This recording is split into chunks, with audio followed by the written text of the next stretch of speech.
Good afternoon, and thank you very much for coming today. We've received many inquiries from members of the press about the tragedy that we'll be discussing today. And I thought it would be good that we have a short press conference to discuss some of the facts that we now know.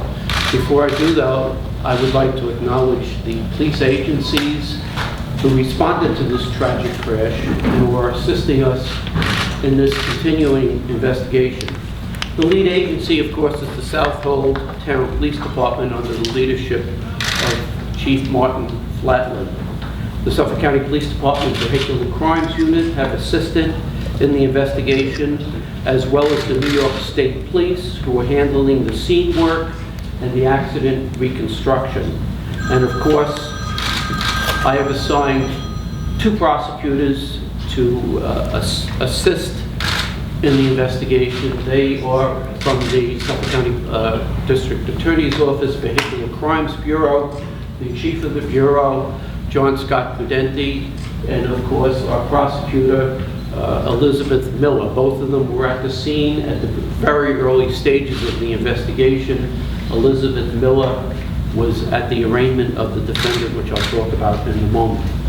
Let me just begin by saying that in the last week, we have surely experienced some of the most tragic losses of life due to apparently intoxicated drivers that we've ever seen or encountered in the county of Suffolk. Last Sunday, as you are well aware, 3 members of the Ostain family were killed on the Southern State Parkway in a fiery crash. We will address the specifics of that particular case as it proceeds through the criminal justice system. I suspect that will be in the near future. Then 6 days later, this past Saturday, 4 young women were killed Saturday afternoon as they were leaving Vineyard 48 in Cutchogue by yet another apparently intoxicated driver. I must caution you that we are in the very preliminary stages of this investigation. For instance, until we have the accident reconstruction results, and we are speaking to additional people who may have witnessed the accident. We do not yet know the speed of the vehicles, and we don't know other important details surrounding how this incident occurred. What I will tell you is this. This was a gathering of young women who were behaving responsibly by hiring a limo for the day, enjoying the North Fork vineyards together. They knew they would be consuming some alcohol, and because they wanted to act responsibly, they did not choose to drive, they chose to hire the limo. All of the women were friends. They were picked up in Smithtown at the home of Warren Baruch. They first went to a location in Baiting Hollow, which is called LIV, standing, I am told, for Long Island Vodka. That's on Sound Avenue. They spent an hour there, and thereafter, the limo drove them to Vineyard 48 in Cutchogue. They remained at Vineyard 48 until about 5:15 in the afternoon, give or take a few minutes, when they were picked up by their limo driver in order to return to Smithtown. What we do know is that the limo driver goes out onto Route 48, and at the intersection of Depot Lane, he makes a U-turn to head westbound back to Smithtown. As the limo turns, he gets struck by a red pickup truck driven by Stephen Romeo of Peconic. The limo driver has told us that he did not see any vehicle heading in the westbound lanes. He did not see the red pickup truck as he proceeded to make the turn.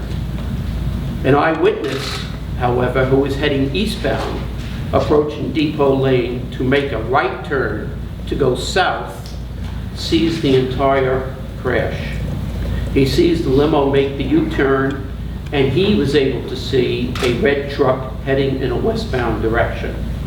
He sees the impact between the vehicles, and he has described to the police that the limo was turning right in front of the truck and the crash occurred at that point. The limo driver was interviewed extensively by the police department. At the scene, there was no evidence of any alcohol intoxication or drug intoxication. However, as a precaution, the Southall Police Department administered a chemical test, which the limo driver consented to, and the test affirmatively showed that the limo driver had not consumed any alcohol. The defendant, Romeo, did stay at the scene for approximately 15 minutes. Thereafter, he was seen walking away from the scene, heading in an eastbound direction. He got about approximately 1,000 feet, and then he climbed over a fence, about a 6-foot black fence, to a transfer station on the north side of the westbound lanes. He climbed the fence, and he was proceeding down a very steep embankment. A police officer was alerted to the fact that he had climbed, that he was in the vicinity. The police officer climbed the fence, and he observed the defendant walking down the embankment. He initially told him to stop. The defendant continued to walk. However, he did stop at a certain point, and the police officer brought him back to the scene, where field sobriety tests were administered by a Southall Town police officer. Thereafter, the defendant was brought by ambulance to Eastern Long Island Hospital, where he received injuries of a minor nature. He was arraigned yesterday. The prosecutor, Elizabeth Miller, was at the arraignment, and he was charged at this stage with driving while intoxicated. As you know, there were 3 fatalities. 3 of the women were pronounced, they were at the scene, they were dead, and 1 woman was pronounced dead at the Cutchogue Bay Medical Center, but more than likely she was dead at the scene as well. The 4 surviving women all suffered very serious physical injuries. 2 were flown by 2 Suffolk County Police Department helicopters to Stony Brook Hospital.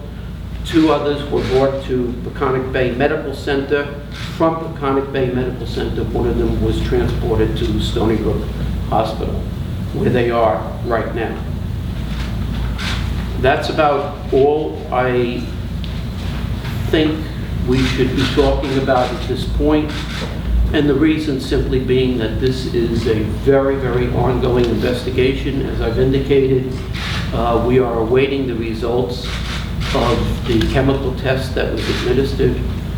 We are awaiting the results, I should say, the blood tests that were administered to the defendant in order to determine the level of his intoxication or the level of alcohol which was in his blood. We do know from him that he had consumed alcohol prior to the accident. He has told us that. Do you know what kind? Beer. You know where he was from? Was he? I'm sorry. I'm sorry. Where was he before? Was he at a bar or party or?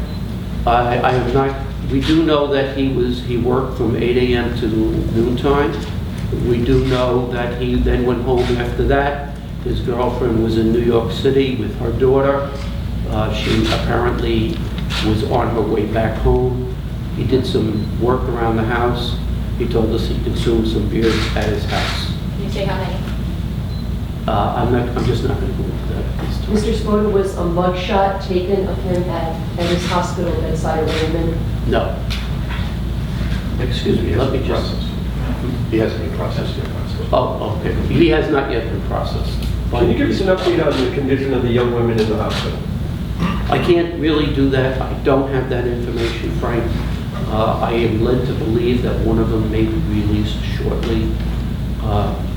And I would ask you, apparently, from what we have heard, some member of the press entered into the hospital, was apparently on the floor, was escorted out. Now let's be reasonable. We have 4 young, beautiful women who died in a very tragic accident. We have 4 who survived, who certainly have suffered horrible, horrible trauma, not only bodily trauma, but certainly mentally. And we have people, reporters, who are trying to sneak in to talk to this young woman. I just think that we really should, let's all think about it and let's be reasonable here. We will give you, as the case progresses, we will update you. But right now, I've given you as much as we choose to give you, and a lot of which we yet don't know ourselves. The driver, Romeo, did he have extensive driving record, violations? Was No. he any other drunk driving incident, or was he? No, he had no prior DWI. You said his injuries were minor. How soon would he be processed or released from the hospital? What's next for him? Well, he's under the custody of the sheriff at the hospital right now. I do know one, I know for sure he had a broken nose. I don't know all the other injuries, but they were certainly nowhere near as serious as the injuries that the 4 surviving women sustained. Spota, from a vehicle and traffic law standpoint, was that limo making a legal U-turn? Are U-turns of that nature prohibited in that location? No, they are not prohibited at that location. I will say this, that the South Hill Town Police Department has been issuing summonses to limo drivers because of the way they are making the turn. Many of the drivers are making a turn, and if you have been to the scene, you will see. It's very hard. You have to swing way out and then make the turn. Many of them are virtually blocking the two westbound lanes, then they're backing up and continuing on into the westbound lanes of traffic. And Chief Flatley has absolutely taken steps they have warned people, they've warned limo drivers, they've warned people at Vineyard 48.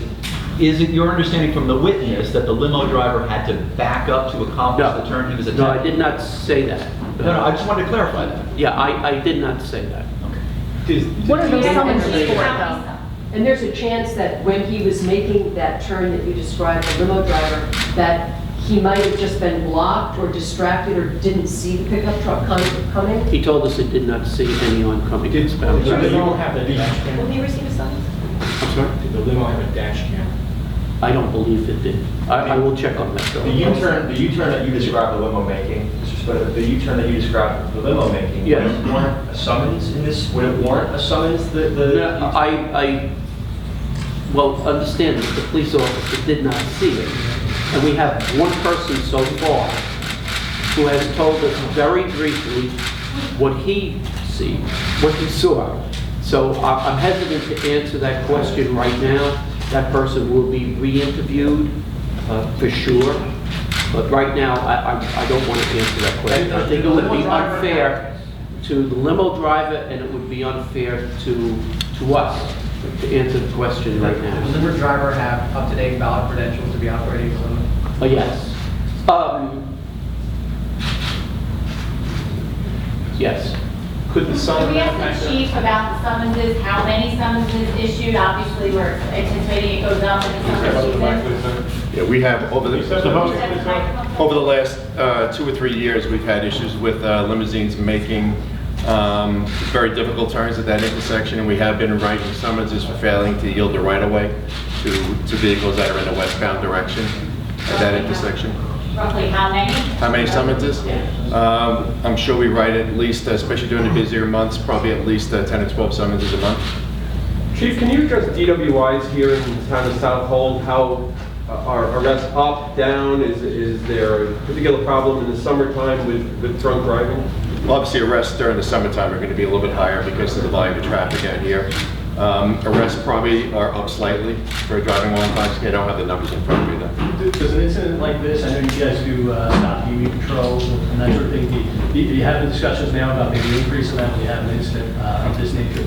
We do, and we participate actually in the district attorney's office stop DWI program, and part of what we do as a collective group, and the state police involved in also, For the East End is we set up different saturated patrols and checkpoints around the East End. And one that we've done for the last 2 or 3 years is one in prime winery season, which is usually September, October. And we did a checkpoint there last year and found that the majority of the people that are coming out for the wineries are all using limousines, buses, and so we have not experienced that high of arrest coming from that particular group. Were you at the scene on Saturday? I was. If it's possible to describe the emotional state of Romeo after your officers had actually caught up with him once he had walked away, did he have any signs of remorse, or was he cognizant of what had just really happened? I didn't interview him at all. Can you speak to that? Can you speak I was to that? not there. But did you get any information from I'm sorry? Did you get any kind of reports or updates as to what his condition was when when the officers finally caught up with him after he had walked away 1,000 feet? Did he have any kind of remorse? Was he emotionally overwhelmed by what had just taken place? Anything? Yes, we do. I have personally spoken to the police officer who escorted him back to the location of the accident, and right now I think that's going to be a significant part of our determination. So I don't think I'm going to believe that. You said all It's a good question. All 4 of the surviving women are at Stony Brook Medical Center, you said? No, I said that 3 of them. 3? Yeah, 2 were airlifted by 2 Suffolk County Police Department helicopters. 1 was brought originally to Cutchogue and then transported by ambulance to Stony Brook. The last stayed at Cutchogue. Getting back to the defendant in this case, there was a report about an issue of a death that he was involved, a vehicular death that he was involved in that was the subject of a civil suit. Yes, there was a death. I don't know if it was a vehicular. Well, I mean, not a road vehicle, but like a... Referred to as a workplace accident. Yeah, maybe, that was investigated. Does any of that does that prior incident have any bearing on how you handled this case? No. It was my understanding from the chief that that was fully investigated. It was just a tragic accident. There was no criminality in that? No. So these women gathered for a bachelorette party or a birthday party? Were these women gathered together for a bachelorette party or a birthday party, do we know? We haven't had the opportunity to speak to the 4 survivors. That obviously will come at a point in time. I don't, and I say this very cautiously, I don't believe it was a bachelorette party. I think it was just a gathering of friends to go out to the winery. Chief, can you tell us in your own words what the scene was like there on Saturday night when you got there, what you saw, what was exactly going on? I mean, obviously it was very chaotic. There were multiple injuries and multiple passengers in a vehicle. Usually we don't deal with motor vehicle accidents where there are 8 passengers in a vehicle. The injuries obviously were very serious. We had to coordinate response between ambulances, fire departments, Suffolk County Aviation, New York State Police also came into the scene for us. So it was very chaotic when we first responded there. Some eyewitnesses have said that some of the surviving women who were witnessing the scene were in a state of shock and not yelling. What was your impression when you were there? How were the survivors? I did not experience that, but I heard that also, but I did not experience it. And again, the suspect, Mr. Romeo, will be processed in the hospital. What is the intention next? No, usually when we have a person that is in the, or somebody that's still in our custody, I should say, that is in the hospital, as soon as they're released from the hospital, then their attorney will present them to our headquarters to be processed fully for fingerprints and photographs. At the Suffolk Police Yes. Department. Can you anticipate when that would be? I have no idea. Considering what you told us about with airbags and seatbelts and limousine, is there any legality as far as limousines have to have passengers have seatbelts or airbags in the back? Well, there's obviously no airbags in the back of the limousine. I am not aware of whether who was wearing seatbelts in the car, if anyone. Just wondering what you told us about. Any charges being upgraded against the driver? I'm sorry? Or any charges being, at this point, are you planning on upgrading the charges against the driver? I really can't say right now because we are still in the preliminary stages of this investigation. Considering what you told us about... Excuse me, let me just finish the question.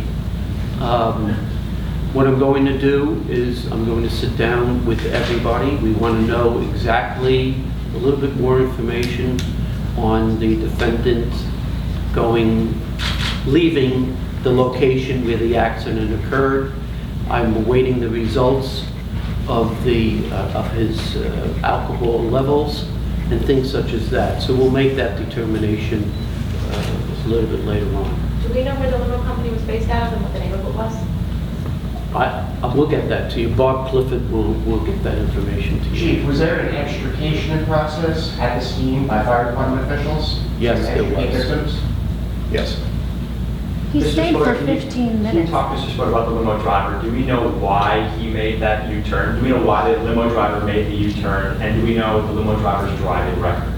The limo driver made the U-turn in order to proceed back to Smithtown, But which is there would have been in no, a westbound direction. is there no left turn coming out of the No, video? there is Why? not. There is not a no left turn sign. There is nothing. We have a yellow caution. If I can for a minute, Mr. Spota. When you come out of Union 48, there is not a direct cut through the median, so they have to make a right turn and go down to the intersection of Depot Lane to make the U-turn and head west. Now, since Romeo stayed for about 15 minutes and then walked, might he be charged with leaving the scene? Well, there's a lot of variables to that. Essentially, the law is not just walking away. He has to give certain information to the police department. That's something we are investigating. Whether he was going to return or not, we're speaking not only to the police officer who ultimately confronted him and asked him to go back to the scene. It's not as clear as one might think. Within those 15 minutes, did he provide any information or speak with any law enforcement? Yes, he did. Within the first 15 minutes? Yes, while he was still there? and we are interviewing every single police officer who spoke to him in order to determine exactly what he told them, what information he provided. So the question of whether he, within the confines of the criminal law, the penal law, or the vehicle and traffic law in this case, whether he fits within the absolute definition of leaving the scene, at this point is unclear. Where is he right now? At the hospital? Yes. Thank you. Thank you. Thank you very much.